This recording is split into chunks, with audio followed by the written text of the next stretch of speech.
हम पढ़ेंगे इकोनॉमिक्स। पहले चैप्टर में हम लोगों ने इससे पहले जो डिस्कशन किए थे, ठीक है, वो था अपना इकोनॉमिक्स का जो ब्लूप्रिंट है, सिलेबस है, उसके बारे में हम लोगों ने देखा था। ठीक, तो आज हम पढ़ेंगे इसका। कल तो मैंने आप लोगों को सिलेबस बताया था कि कौन सी इकाई में से आपको कितने नंबर के पेपर आने वाला है। ठीक, तो उस हिसाब से मैंने आपको अपना जो प्रीवियस वाला ये वीडियो है उसमें मैंने आपको बताया था। तो आज हम पढ़ेंगे भाग 1 का जितना भी इकाइयां हैं उसको हम कवर करेंगे। ठीक है, तो उसमें से जो इम्पोर्टेंट है आप लोग के सिलेबस के हिसाब से जो इम्पोर्टेंट क्वेश्चंस है, जो हमेशा आपका क्या होता है, रिपीट होता है एग्जाम्स में, ऐसे क्वेश्चंस हम कवर करेंगे। ठीक, तो हमारा भाग 1 में पहला जो है वैश्विक अर्थव्यवस्था का परिचय, मतलब इंट्रोडक्शन ऑफ माइक्रो इकोनॉमिक्स। हमारे इकोनॉमिक्स में दो भाग में बांटा गया है। एक पहला है अपना वैश्विक अर्थव्यवस्था का परिचय और दूसरा है अपना समष्टि अर्थव्यवस्था का परिचय। तो हम सबसे पहले वैश्विक अर्थव्यवस्था का परिचय पढ़ेंगे। वैश्विक अर्थव्यवस्था का परिचय में हमारा 3 इकाइयां आते हैं। तो हम सबसे पहले पूरे अपने अर्थव्यवस्था में 6 इकाइयां हैं, तो हम पहले शुरुआत करेंगे वैश्विक अर्थव्यवस्था के पहले इकाई से। इकाई पहले में हमारा है परिचय। ठीक, तो परिचय किस चीज का है, अपना माइक्रो इकोनॉमिक्स का। माइक्रो इकोनॉमिक्स मतलब वैश्विक अर्थव्यवस्था। अब माइक्रो इकोनॉमिक्स में सबसे पहले तो हमारा जो वैश्विक है, ठीक है, वैश्विक अर्थव्यवस्था क्या होता है उसको हम देखेंगे। ठीक, तो वैश्विक अर्थव्यवस्था में जो माइक्रो इसको इंग्लिश में बोला जाता है माइक्रो इकोनॉमिक्स। ठीक, मैंने उधर ऑलरेडी लिख दिया है। तो माइक्रो इकोनॉमिक्स, माइक्रो जो वर्ड है वो ग्रीक वर्ड से लिया गया है, जिसका मतलब होता है स्मॉल मतलब छोटा। तो हम छोटे स्तर पर जिसका अध्ययन करते हैं वो है अपना वैश्विक अर्थव्यवस्था, मतलब माइक्रो इकोनॉमिक्स। छोटे लेवल पे मतलब जैसे एक विलेज हो गया, छोटा सा गांव हो गया, एक इंडिविजुअल पर्सन के बारे में हम जो स्टडी करते हैं वो है अपना माइक्रो इकोनॉमिक्स। उसका कंजम्पशन लेवल क्या है, उसका प्रोडक्शन लेवल क्या है, उसका इन्वेस्टमेंट क्या है, उसका सेविंग्स क्या है। ठीक है, तो वो सब के बारे में हम वैश्विक अर्थव्यवस्था में पढ़ते हैं। तो ये उसका मीनिंग हो गया। ठीक, अब उसके बाद इसी में अपना जो सिलेबस है उसमें हमको साथ में अपना जो वैश्विक अर्थव्यवस्था के साथ में समष्टि अर्थव्यवस्था क्या होता है उसके बारे में भी हमको देखना पड़ेगा। ठीक, तो समष्टि अर्थव्यवस्था क्या होता है, समष्टि अर्थव्यवस्था का मतलब होता है, समष्टि मतलब मैक्रो इकोनॉमिक्स। मैक्रो देखो यहाँ पे माइक्रो अपना क्या है, स्मॉल होता है। ठीक, मैक्रो मतलब बड़ा। ठीक, मैक्रो उसी से समझ में आ रहा है। माइक्रो छोटा, हम साइंस में भी देखते हैं माइक्रो का जो छोटा सा अपना जो सेल्स होते हैं उसको देखने के लिए यूज करते हैं माइक्रोस्कोप वगैरह। तो ऐसे ही यहाँ पे भी क्या होता है, माइक्रो मतलब छोटा, मैक्रो मतलब बड़ा। मैक्रो एम है जो हम नॉर्मली यूज करते आते हैं, तो ये बड़ा होता है। ठीक, तो हम इसमें जो स्टडी करते हैं macro study as a aggregate मतलब होल, हम सभी को लेते हैं। ठीक है, हम सभी को कैसे, हम मैक्रो इकोनॉमिक्स में स्टडी करते हैं नेशनल इनकम, ठीक, aggregate demand, aggregate supply, aggregate investment, ये सब चीज को हम देखते हैं मैक्रो इकोनॉमिक्स में। हम इसमें अपने कंट्रीज के अंदर में जितना भी प्रोडक्शन हो रहा है, कंजप्शन हो रहा है, सप्लाई हो रहा है, हम वो सब चीज को मैक्रो इकोनॉमिक्स में इन्वॉल्व करते हैं। ठीक है, तो ये हुआ अपना माइक्रो इकोनॉमिक्स और माइक्रो मतलब वैश्विक और समष्टि मतलब मैक्रो इकोनॉमिक्स। ठीक, तो अब हम ये दोनों का हमारा अर्थ समझ में आ गया, हम अर्थ देख लिए। अब देखो इसी में, ठीक, हमारा इसमें परिचय में ही अपना जो इकाई 1 में परिचय में ही हम लोग क्या देखेंगे, अब सकारात्मक और मानक अर्थव्यवस्था। ठीक है, सकारात्मक और मानक अर्थव्यवस्था। अब ये सकारात्मक और मानक अर्थव्यवस्था क्या होता है, इसी को जो हमारा सकारात्मक है, ठीक है, सकारात्मक को ही इंग्लिश में पॉजिटिव इकोनॉमिक्स बोला जाता है। क्या बोला जाता है, पॉजिटिव इकोनॉमिक्स। ठीक, और अपना जो मानक है, ठीक है, मानक जो इसको हिंदी में बोला बोला जाता है और इंग्लिश में इसको नॉर्मेटिव इकोनॉमिक्स बोला जाता है। ठीक, normative economics.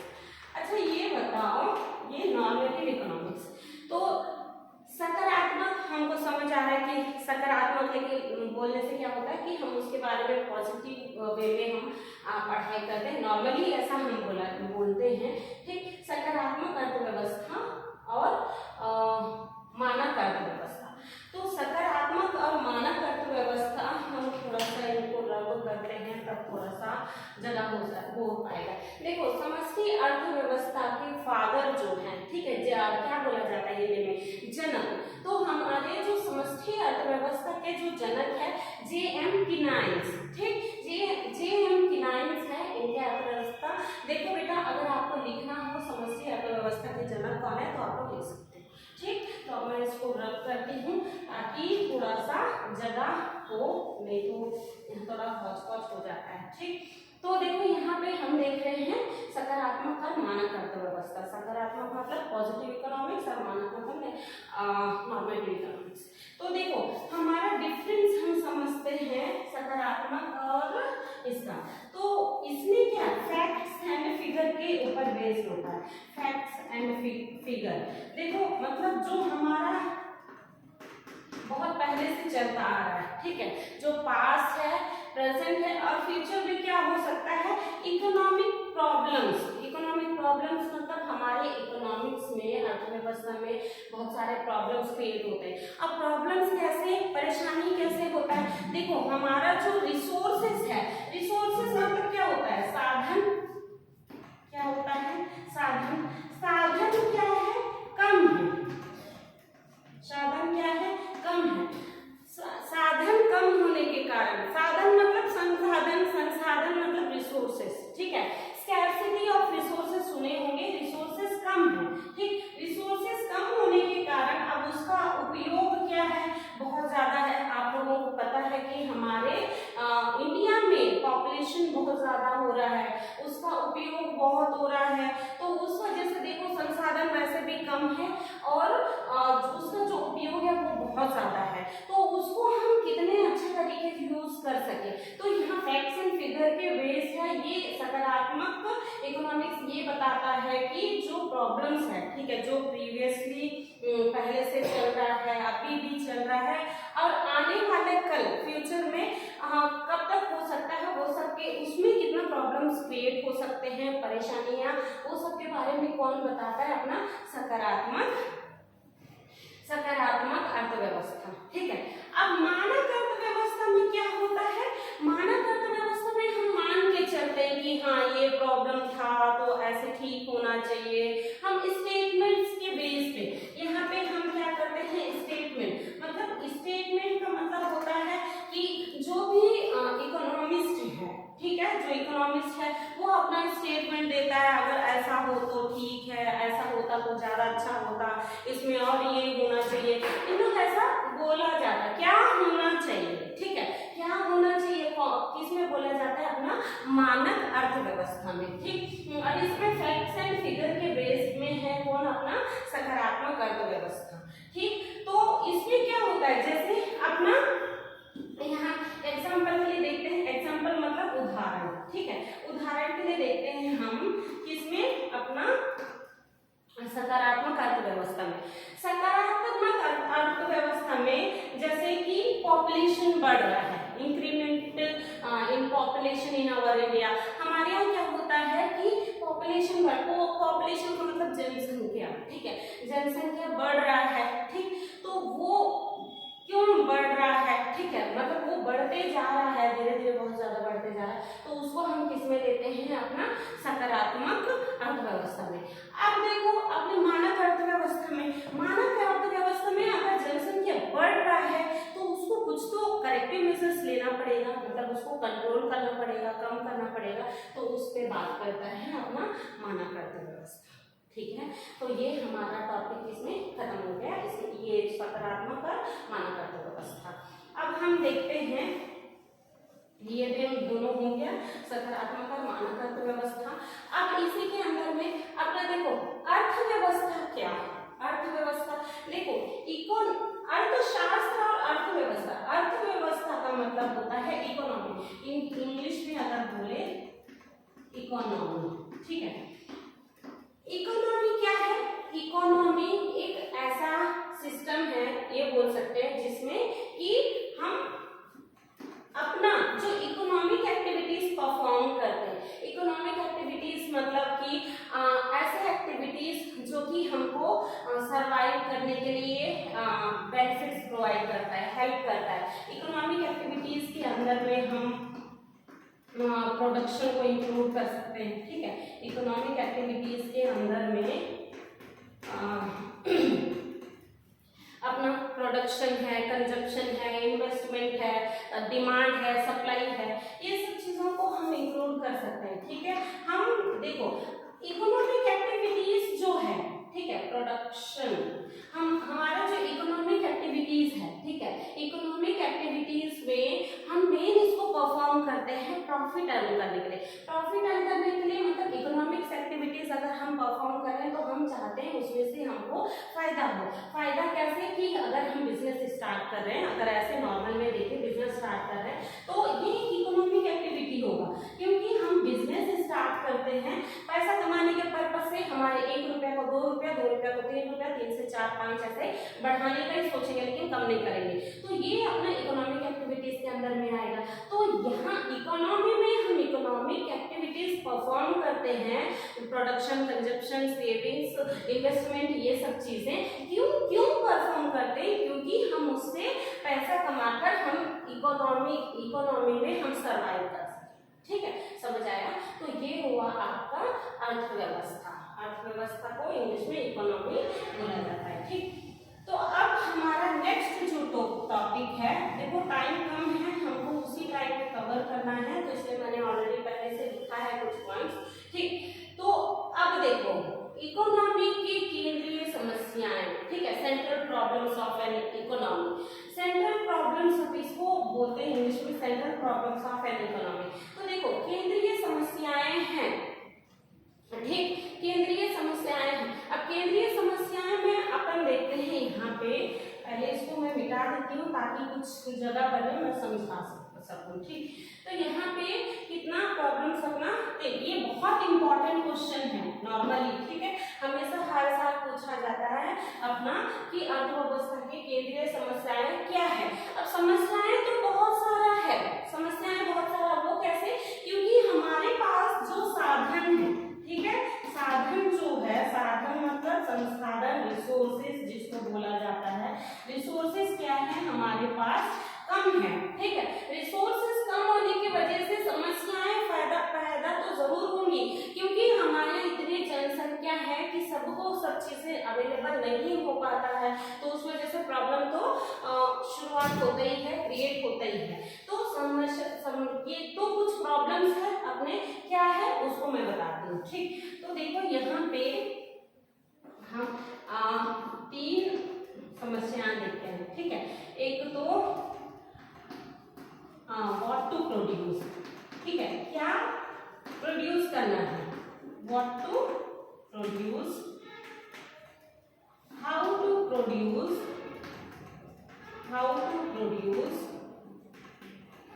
For whom to produce,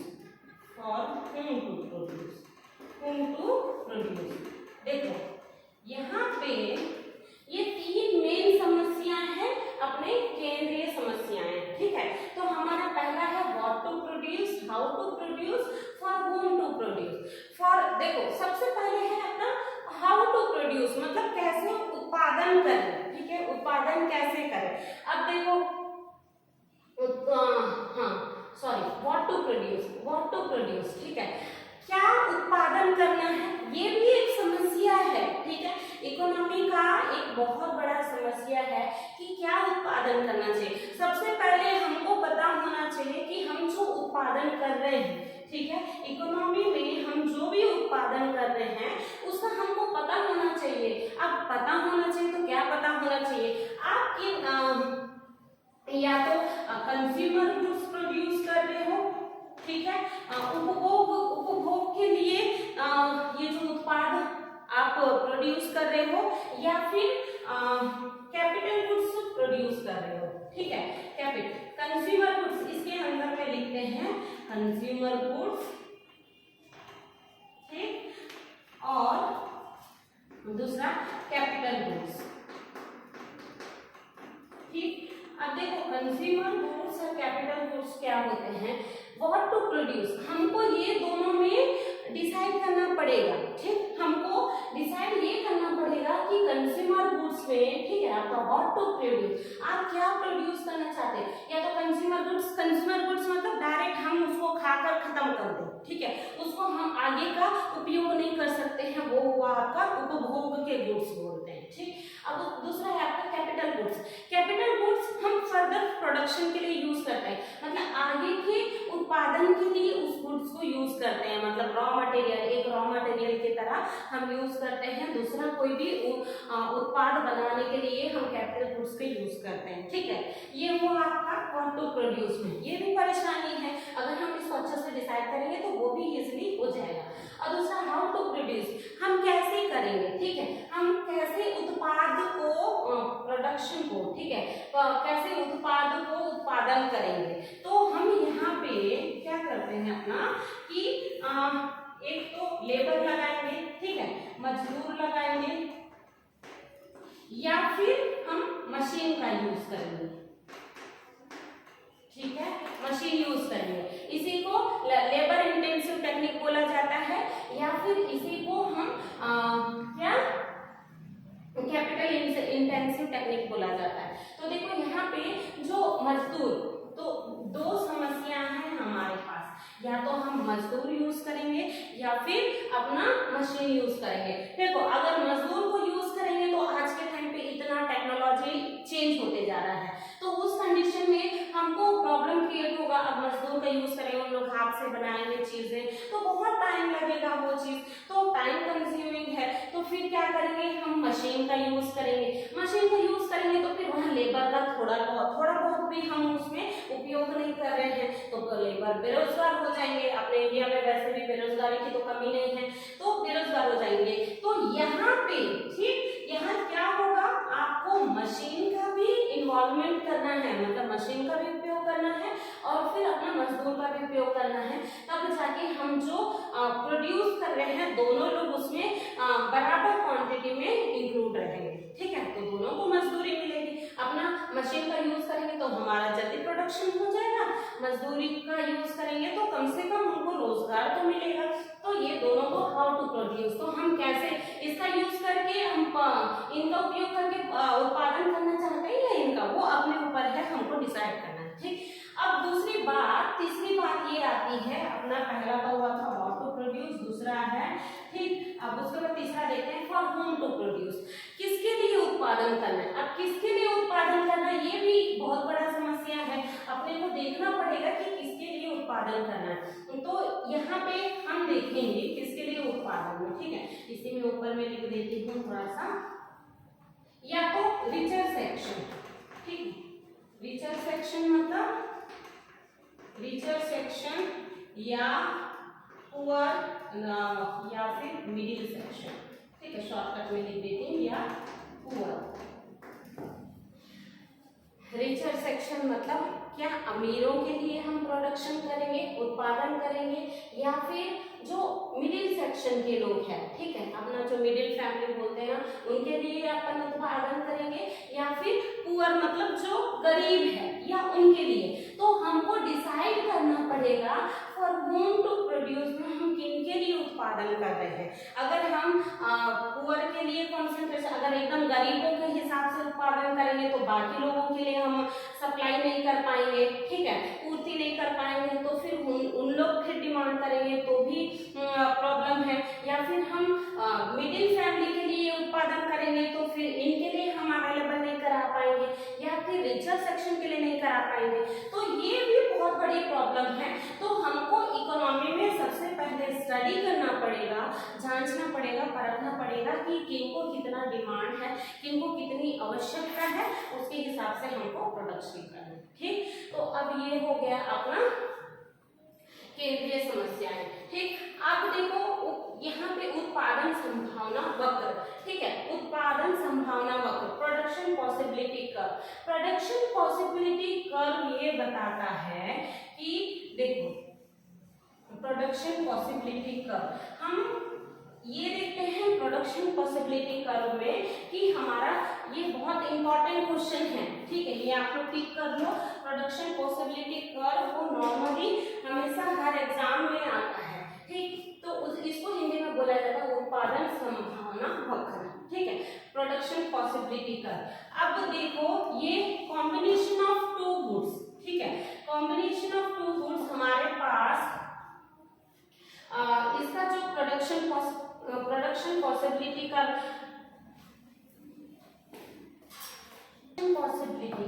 ठीक है, प्रोडक्शन पॉसिबिलिटी कर्व हम ये उत्पादन संभावना वक्र देख रहे हैं, ठीक है, उसको इंग्लिश में पीपीसी बोला जाता है, ठीक। तो ये combination of two goods, it is the graphical representation.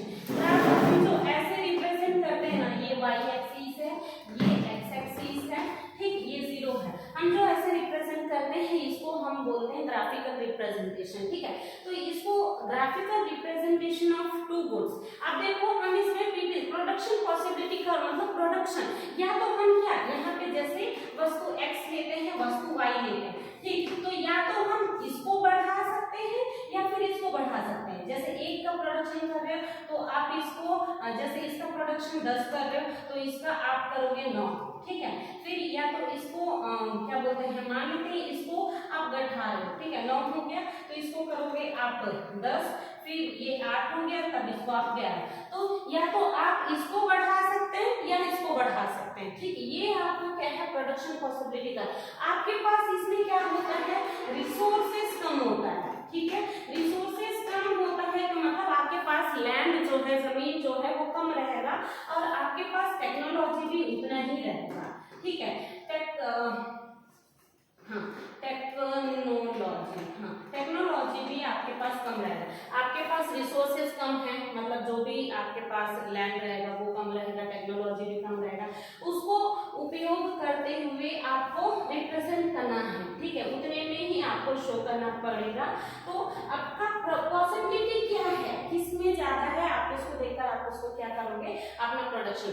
एक इंपॉर्टेंट क्वेश्चन आता है, why production PPC curve is slope downward, नीचे की तरफ अपना उत्पादन संभावना वक्र क्यों जाता है, क्योंकि हम अगर एक वस्तु एक को बढ़ाएंगे तो दूसरे को कम करना पड़ेगा, समझ में आया, एक को बढ़ाएंगे तो दूसरे को अपने को कम करना पड़ेगा, इसलिए हमारा जो प्रोडक्शन ये मान लेते हैं पीपीसी कर्व है, प्रोडक्शन क्या है, अपना उत्पादन संभावना वक्र है, ये अपना उत्पादन संभावना वक्र है। अब देखो इसको हम ग्राफ के उस फॉर्म में बता दूंगी आगे, बट अभी थोड़ा कम टाइम है तो इसलिए आपको शॉर्ट में बताने की कोशिश करूंगी, लेकिन जितना इम्पोर्टेंट है उसको कवर करना है। तो इसमें जो अंदर में जो रहेगा ये फुलर यहाँ पे जो रहेगा अपना, यहाँ पे इफिशिएंट यूटिलाइजेशन रहेगा, ठीक है, इफिशिएंट यूटिलाइजेशन मतलब हम इसमें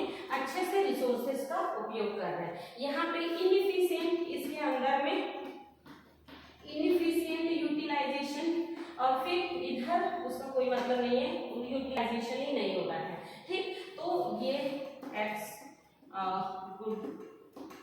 गुड मतलब वस्तु, ठीक। तो हमको पीपीसी उत्पादन संभावना वक्र हमको ये बताता है कि हमारे पास जो साधन है वो कम है, हमारे पास टेक्नोलॉजी कम है, ये दोनों को उपयोग करते हुए हमको कितने अच्छे तरीके से हम उसको इफिशिएंट यूटिलाइजेशन कैसे कर सकते हैं, ठीक। तो हमारा ये बताता है, वो डाउनवर्ड की तरफ बहुत इंपॉर्टेंट क्वेश्चन है, आप लोग ध्यान दो, ये डाउन बाहर की तरफ से करती हूँ, ये डाउनवर्ड की तरफ क्यों जाता है, क्योंकि हमारा जो रिसोर्सेस है वो लिमिटेड है, उसको अगर हम एक गुड में करेंगे तो दूसरे में कम करना पड़ेगा, दूसरे में करेंगे तो इसमें कम करना पड़ेगा, उस वजह से वो डाउनवर्ड की तरफ जाता है, ठीक। तो ये हमारा इकाई फर्स्ट से हो गया, ठीक। अब हम आए हैं यूनिट सेकंड मतलब इकाई 2। अब इकाई 2 में हमको क्या पढ़ना है, उपभोक्ता संतुलन एवं मांग, कल मैंने आप लोगों को सिलेबस में बताया था, ठीक है, उपभोक्ता संतुलन, कंज्यूमर इक्विलिब्रियम मीडियम होता है, एंड मांग मतलब डिमांड। ठीक, अब इसमें बहुत सारी चीजें हैं, मैं आप लोग को जल्दी जल्दी बताने की कोशिश करती हूँ। यूटिलिटी सबसे पहला हमारा जो टॉपिक है इसमें उपयोगिता। उपयोगिता का मतलब क्या होता है? उपयोगिता बोलते नहीं है हम लोग, उपयोग क्या उपयोगिता है। तो देखो हम इसमें इसको बोल सकते हैं हम wants satisfying power of a commodity. अगर हम कोई भी वस्तु को उपयोग करते हैं तो उसमें से हम लोगों को संतुष्टि मिलती है, तो वो होता है अपना उपयोगिता। मतलब अगर मैं 1 रुपया का, ठीक है, अगर 1 रुपया का ₹1 का अगर मैं कोई सामान ली हूँ तो उसमें से मुझे कितना यूटिलिटी मिला, ठीक है, कितना उपयोगिता मिला, या फिर 10 या 20 30 हम लोग ऐसे उसको बता सकते हैं। एकदम एग्जैक्ट नहीं बता सकते हैं ऐसे, बट हम लोग कार्डिनल यूटिलिटी और ऑर्डिनल यूटिलिटी में हम ऐसे मेजर करके बताते हैं इस चीज को। ठीक है, तो ये चीज है अपना यूटिलिटी, मतलब हम कोई भी वस्तु को उपयोग किए हैं, ठीक, तो हमको उसमें से कितना उपयोगिता लगा, ठीक है, संतुष्टि कितना मिला, वो हुआ अपना उपयोगिता। अब उसके अंदर में ये 2 तरीका के होते हैं, ठीक है, कौन कौन से उपयोगिता? 2 टाइप्स के होते हैं, ठीक है। पहला है अपना कुल उपयोगिता और दूसरा है सीमांत उपयोगिता। कुल उपयोगिता को टोटल यूटिलिटी और सीमांत उपयोगिता को मार्जिनल यूटिलिटी बोला जाता है। ठीक, तो टोटल यूटिलिटी क्या होता है?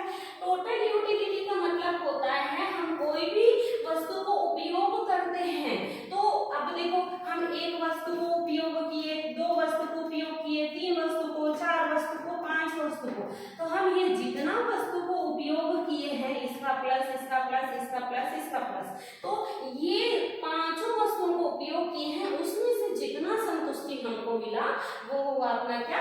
Total utility. समझ आया? तो देखो यहाँ पे फॉर्मूला भी मैंने लिखा है टोटल यूटिलिटी का। Total utility equal to sigma marginal utility. ठीक है, तो सिग्मा क्या होता है अपना, इसको टोटल सम मतलब ये सम बोल सकते हैं, ठीक है, सम मतलब जोड़, उसको जोड़ते हैं, तो हम लोग जोड़ने के लिए इसको यूज करते हैं। और मार्जिनल यूटिलिटी, वो अगर मार्जिनल यूटिलिटी दिया है तब आप टोटल यूटिलिटी उसमें से निकाल सकते हो, ये है। नहीं तो टोटल यूटिलिटी ऐसे इसका प्लस इसका ऐसे प्लस करते जाते हैं, ठीक है, प्लस ये प्लस प्लस प्लस प्लस, तो ऐसे हम प्लस करते जाते हैं तो अपना टोटल यूटिलिटी निकलता है। ठीक, अब उसके बाद अपना दूसरा आता है सीमांत उपयोगिता, मार्जिनल यूटिलिटी। मार्जिनल यूटिलिटी मतलब additional utility derived from total utility. अब हम लोग इतना सारा यूटिलिटी हम खाते जा रहे हैं, यूज करते जा रहे हैं, ठीक है, तो इसमें से क्या होगा, हमको एडिशनल यूटिलिटी मतलब अतिरिक्त उपयोगिता मिलेगा, उसमें से हमको एक्स्ट्रा, हम एकदम बहुत खुश हो गए कि हाँ हमको इतना उपयोगिता क्या बोलते हैं अपना संतुष्टि मिला, तो तब हम बोल सकते हैं उसको मार्जिनल यूटिलिटी। ठीक है, तो मार्जिनल यूटिलिटी का फॉर्मूला होता है total utility n minus total utility n-1। तो जैसे टोटल यूटिलिटी दिया रहेगा हमको निकालना रहेगा, तो ये इसका माइनस इसका करेंगे तो इसका जो मार्जिनल यूटिलिटी है वो निकल जाएगा। ठीक है, तो ये है अपना मार्जिनल यूटिलिटी का फॉर्मूला, n है ये ना, कंफ्यूज नहीं होना है। ठीक, अब उसके बाद हमारा नेक्स्ट है ये अपना, ये बहुत इंपॉर्टेंट क्वेश्चन है, ये हमेशा बोर्ड में पूछा जाता है अपना उपयोगिता। ठीक है, ये दोनों के बीच में अंतर भी पूछा जाएगा, कुल उपयोगिता और सीमांत उपयोगिता के बीच में, या फिर एक क्वेश्चन आता है, ठीक है, रिलेशनशिप बिटवीन कुल ये उपयोगिता टोटल यूटिलिटी मार्जिनल यूटिलिटी। तो देखो यहाँ का रिलेशनशिप, जैसे मैं law of diminishing marginal utility बताऊंगी, लगभग ऐसे ही अपना टोटल यूटिलिटी और मार्जिनल यूटिलिटी का है, तो उसको मैं बता देती हूँ। ठीक है, देन उसके बाद अपना नेक्स्ट टॉपिक को देखते हैं, घटती हुई सीमांत उपयोगिता का नियम। इसको हम इंग्लिश में बोलेंगे law of diminishing marginal utility. Law of diminishing marginal utility क्या बोलता है अपना, घटती हुई सीमांत उपयोगिता। सीमांत उपयोगिता क्या होता है, हम अगर ज्यादा उपयोग करते जाते हैं, ठीक है, एडिशनल करते जाते हैं, जैसे यहाँ पे मेरा क्या 5 इकाई मैंने क्या किया, खा लिया कोई चीज का, ठीक है, मुझे यहाँ पे संतुष्टि हो गई, ठीक, उसके बाद भी मैं उसको खाते जाऊंगी, तो क्या हो जाएगा, मेरा जो संतुष्टि है वो कम होते जाएगा, ठीक है, डिमिनिशिंग होते जाएगा, कम होते जाएगा, गिरते जाएगा। तो यही बताता है law of diminishing marginal utility. अगर मार्जिनल एडिशनल, हम ज्यादा से ज्यादा उसको, ठीक है, एक हो गया, मान लेते हैं भाई 1 लीटर पानी पी, बहुत प्यास लगा था, ठीक है, दूसरा लीटर पी ली, बहुत प्यास लगा, ठीक, अब 2 लीटर में मेरी संतुष्टि हो गई, लेकिन मैं तीसरा जो लीटर पानी पीऊंगी उसमें मेरा जो मार्जिनल यूटिलिटी जो रहेगा वो कम होते जाएगा। क्यों? क्योंकि वहां मेरी प्यास बुझ गई। ठीक, अब देखते हैं, तो ये यहाँ पे देखते हैं, मैंने पहले से ऑलरेडी बना के रखा, जैसे ये वस्तु x है, फिर ठीक है ये मार्जिनल यूटिलिटी है, तो आपका ये 1 2 3 4 5 यूनिट दिया है, इसमें से देखो पहले यूनिट में 6, दूसरा में 4, तीसरे में 2 और चौथे यूनिट में 0। तो मतलब हम, इसका मतलब ये है कि जब आप पहली बार कुछ चीज को खाओगे तो आपको जो मार्जिनल यूटिलिटी मिलेगा ज्यादा मिलते जाएगा। ठीक है, अब दूसरी बार खाओगे तो थोड़ा कम हो जाएगा, क्योंकि पेट भरे रहेगा तो उसके बाद खाने का मन ही नहीं करता है हमको, और तीसरी बार में हमको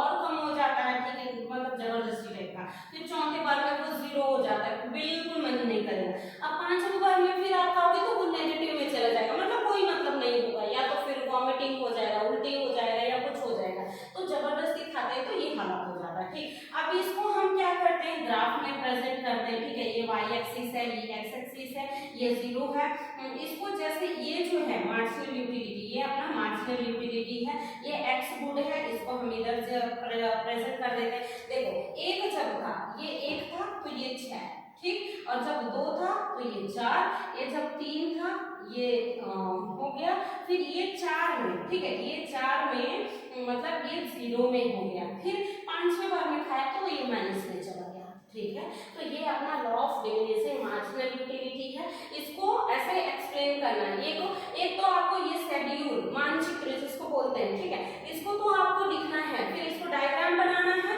फिर उसके बाद आपको क्या करना पड़ेगा, उसका एक्सप्लेन करना पड़ेगा। ठीक है, एक्सप्लेन करना पड़ेगा। अब देखो यहाँ पे जो है अपना, यहाँ पे आपको मतलब ऐसा है कि 0 हो गया, मतलब अपने को सेटिस्फेक्शन मिल गया। ठीक है, मैक्सिमम सेटिस्फेक्शन लेवल बोलते हैं इसको, 0 जब हो गया। ठीक है, ठीक, अब उसके बाद फिर क्या हो गया, मैक्सिमम सेटिस्फेक्शन हो गया, फिर उसके बाद अपने को नहीं खाना चाहिए। फिर उसके बाद क्या है,